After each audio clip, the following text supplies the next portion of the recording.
and welcome back to another at-home art lesson. My name is Audrey Nitz. I'm the art teacher at East Knox County Elementary School. Today you're going to do a drawing project.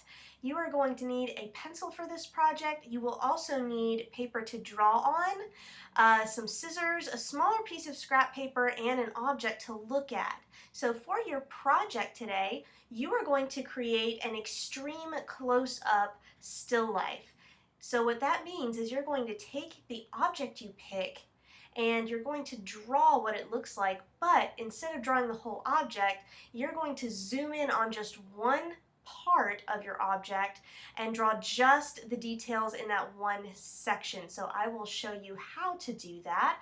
First, I want to give you about 1 minute to go and find something to draw. So think about looking for just ordinary everyday objects around your house or perhaps outside. If you're going outside, some great things to look for might be tree branches or flowers or rocks. All of those would be excellent ideas to draw. If you're looking around inside your house, you may want to start with things that belong to you first. So you could use a toy, you could use a piece of clothing or jewelry, you could use a piece of furniture. You could also use other things like food or eating utensils, so think like forks or cups, things like that.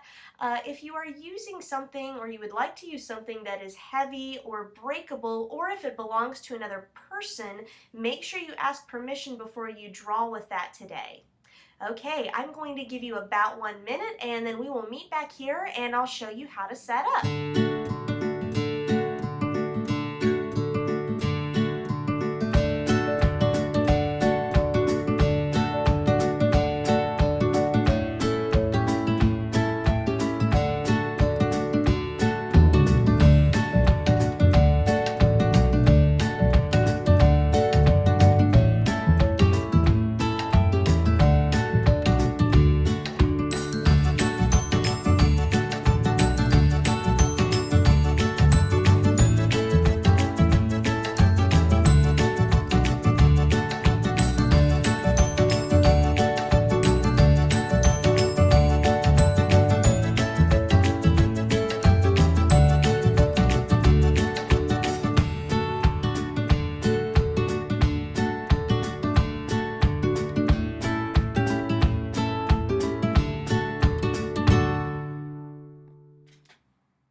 Alright guys, welcome back. I have my object ready to draw. Hopefully you have something ready to draw as well.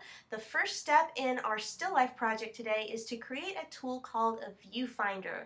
This is going to be an extreme close-up of your object. So the viewfinder is going to help you zoom in on one part of whatever it is you're going to be drawing today. To make your viewfinder, you're going to need a piece of scrap paper and then also a pair of scissors. It's also a great idea to have a pencil or a marker so that you can mark where you're going to be cutting. Now, I have a pretty big piece of paper here, so before I cut my viewfinder out, I'm actually going to cut this down smaller. So if you have a full sheet of paper, I would go ahead and cut it small. So an easy way to do that would be to fold your paper in half. And then go ahead and fold it in half again one more time.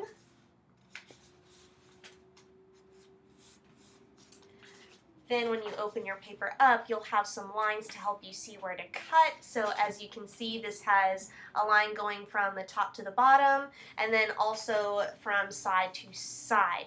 So I can just take my my scissors, and then I can cut along those sections to create a smaller paper size.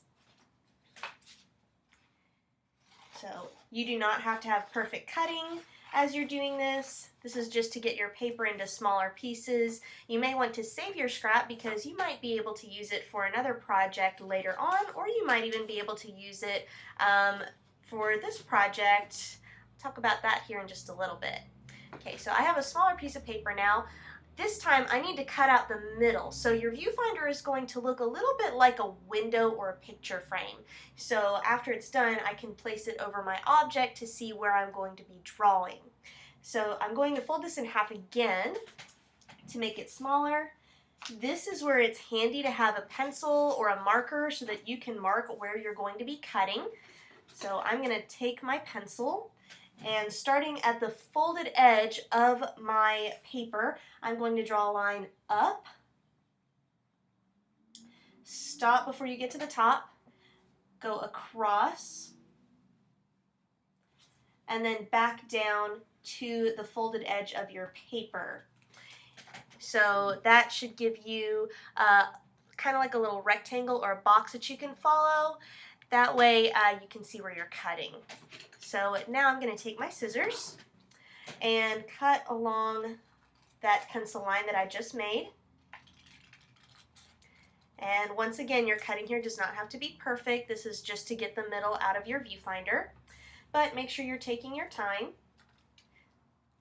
And there goes the middle. So let's see if I have a window now to look through. Yes. Okay, so this is a finished viewfinder. So it has a window in the middle that I can then place over my object, and then I will be able to use this to see which part of my object to draw. You could also use a piece of scrap paper to make your viewfinder. So if you have an old cereal box or something around your house, you could cut out a viewfinder with that. That would also work really, really well. The only thing I would not recommend is using thick cardboard. Think like the kind of stuff that a pizza box is made out of. That's probably going to be a little bit too tough to cut through. But that thicker cardboard is kind of nice because not only are you recycling, you are also going to have a much sturdier viewfinder, so you don't have to worry about tearing it. It will hold up for a lot longer. I think I'm going to stick with my paper one for now. So the next thing I'm going to do is start to move my viewfinder around to different parts of my object to see what I want to focus in on. So I kind of like these little branches right here. This one is kind of cool the way it curves, but really it's up to you. So as you start to look more closely at your object, think about what kind of details you see. Do you see any textures on your object that are really cool? Or maybe your object has an interesting pattern on it. Maybe if it's something that's soft like cloth or a flower, it's got some neat shadows in there or some like wrinkles and folds that look kind of cool. So find the most interesting part of your object and then turn your viewfinder. You can make it either horizontal or vertical, that's up to you, and have it frame the part of your object that you would like to draw. I think I'm going to go horizontal right here on these two branches, and mine is kind of tilted up, so if your viewfinder is kind of falling over or it's not staying in place very well, you can grab like a little bit of tape or something to hold it in place, just as long as you know that it's not going to damage your object, especially if it's something that you're borrowing that doesn't belong to you. Make sure you ask before you try taping things to it. But I think this looks like a good view, so now I'm going to get my paper ready so that I can start drawing. Okay, so I have my paper set up and ready to draw on. The first thing that you want to make sure you do is have your paper turned the same direction as your viewfinder. Since my viewfinder is horizontal, my paper needs to be turned horizontal as well so that I can see where all of the parts of my object are going to show up. So a really important thing to remember today is that you are not going to be drawing the whole object that you have in front of you, just the part that you can see inside your viewfinder. So I'm not going to worry about the ends of my branches that are sticking out over here, just what I can see in this little window. So this part up here is going to be the top of my paper, this will be the bottom, and then this will be the sides here and here. So as I get ready to draw this top branch, I can see that it starts in the corner of my viewfinder and then it goes all the way across and off the side of my paper or out of my viewfinder on the other side. So when I draw it on here, I'm going to start up here at this top corner and then keep going all the way across, and I'm going kind of slow so that I can look for all of those little wiggles and rough spots on my branch, and then keep going all the way off my paper. Okay, so if you are a little bit nervous about starting that, you do have an option to make a sketch first on some of the scrap paper that you use to make your viewfinder. So if you still have some scrap paper in front of you, you can make a smaller sketch just to kind of get a feel for drawing a little bit larger than what you're seeing and checking to see where things are going to end and line up on your paper. So I definitely recommend that if you're nervous to start. And as you get ready to draw, if you make a mistake, it's okay. You can use your eraser, you can flip your paper over, or you can just make some little changes to your drawing. It's okay if it doesn't exactly match your object. If your lines are really light, that's actually kind of a good thing as you get started. You don't want to draw too dark at first, because then if you do make a mistake and you want to fix it, it's much harder to erase it. So start really light, and then you can go back and trace over your lines again with your pencil to make them darker, or you can use something else like a marker or a Sharpie or a pen to trace your lines if you want them to show up better. So I'm going to continue working on drawing my tree branch here so I can see the other end of that branch also starts up there in the corner. So I want to make sure that I'm going slow, that I'm looking really closely, and I can see there's kind of a little bump that sticks up there. So I'll go ahead and add that, and then keep going all the way off my paper right there. Okay, and I know that mine is really light, so I'm going to actually go back and trace over it here in a little bit and make it darker. So I will give you some time to work on drawing your object. I'm going to finish mine and just speed up through it so that you have time to draw and you're not just sitting and watching me for, like 30 minutes or something. All right, so let's check back in a few minutes and I'll talk about how to add color and finish up.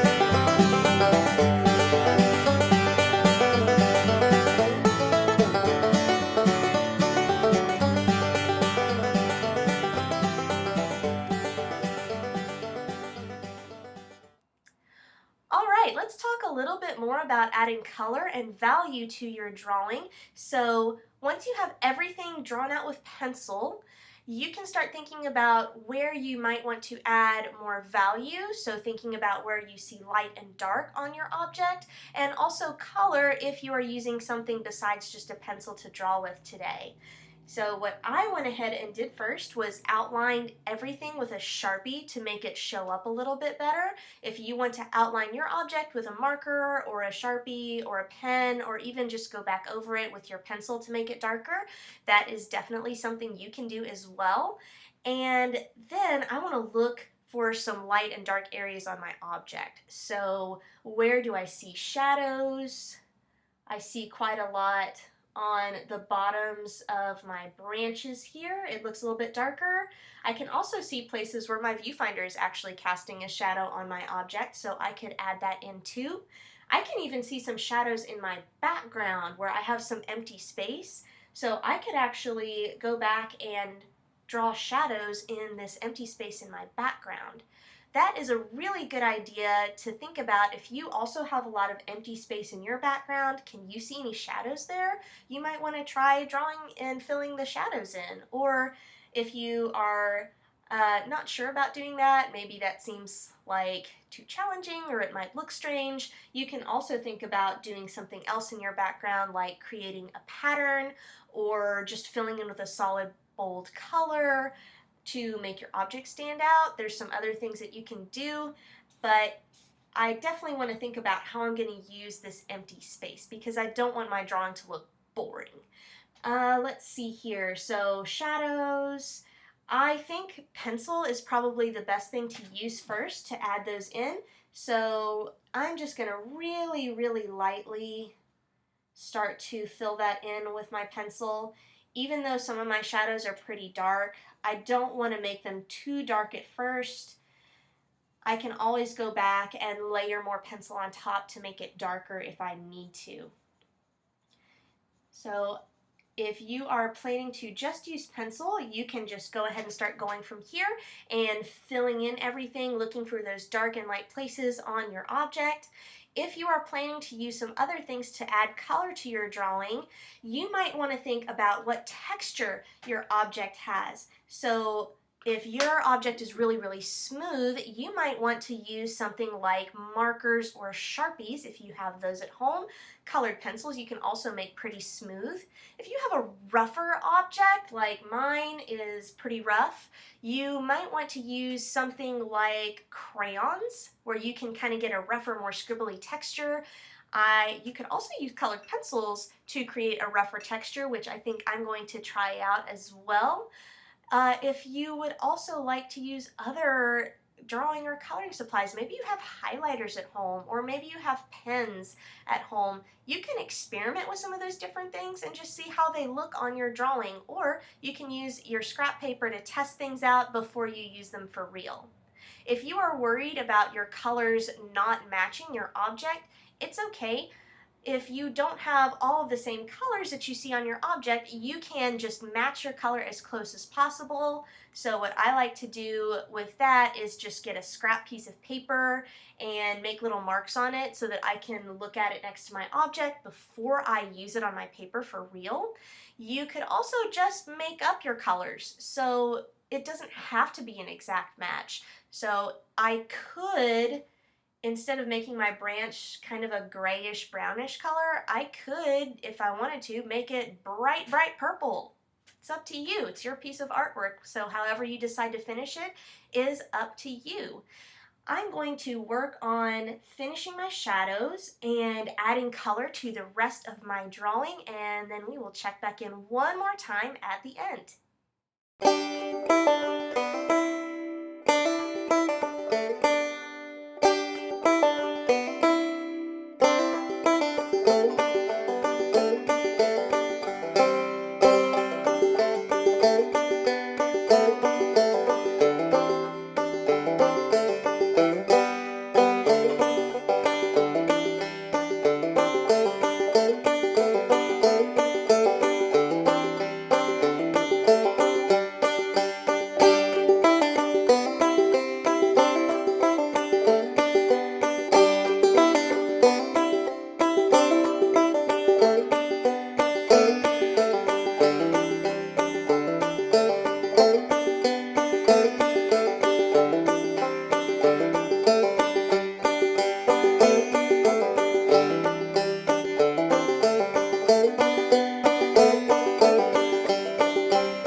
Okay, this is the end of our drawing lesson for today. I hope you had a great time and that you were able to really challenge yourself by using your viewfinder to zoom in on your object and create an extreme close-up of your object. I definitely found some interesting textures on my tree branch that I was able to show with my crayons and colored pencils, and I decided to really challenge myself by adding those shadows in the background. If you want to add more to your drawing, you can definitely do that. You can take more time if you need to. You can take breaks on this project and come back to it and work on it more. If you save your viewfinder, you can even do this project again, perhaps with a different object this time, or maybe on a different part of the object you're already using. Have an awesome rest of your day. I hope you stay creative, stay healthy, and stay safe. Bye!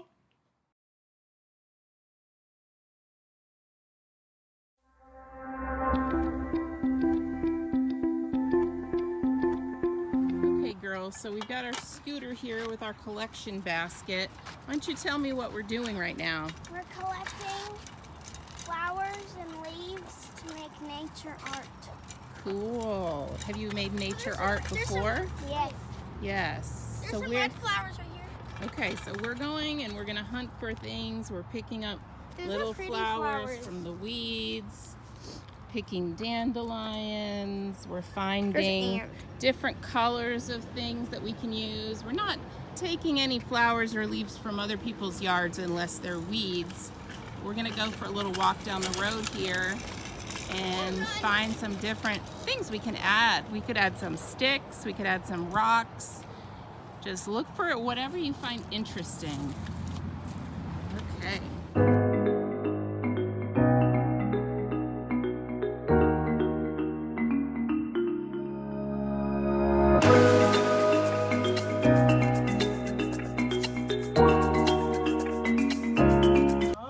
So we got quite a haul here of things. Some of the things were from our little walk down the street, and some of them were from our own yard. Let's see, did we learn anything while we were walking? I did. We learned what? I learned that poison ivy had to weep. Right, poison ivy, you have to watch out and don't pick poison ivy. That has 3 points on it.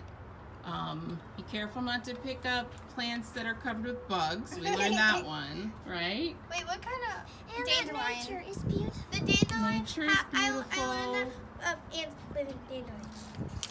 And we also need to remember to be careful to stay away from cars. So stay on the side of the road if you're going for a walk. And remember your social distancing, although we didn't really see any people. I also learned something. Yeah? It's really hot out today. And it's hot out. Okay. All right, so we are going to start working on making our art.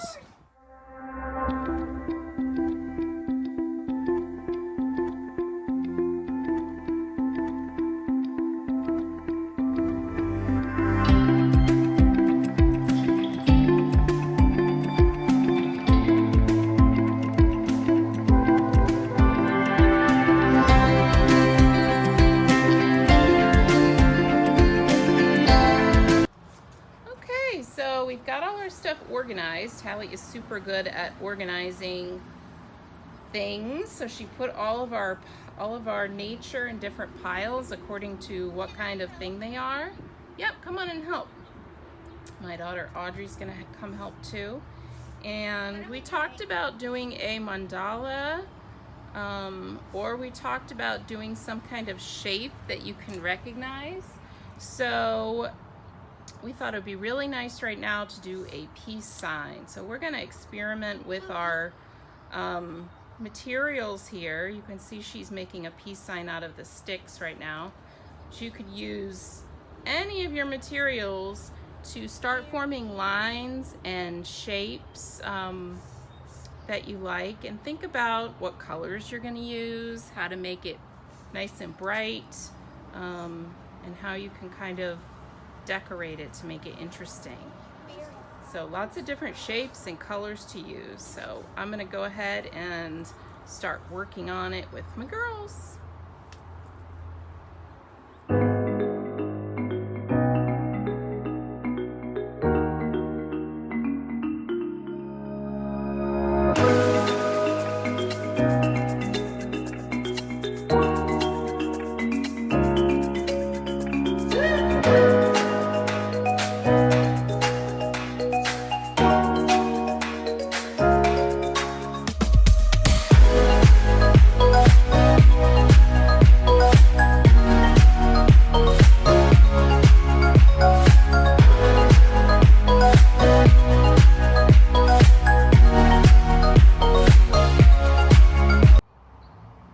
So here's our finished mandala or peace sign made out of nature.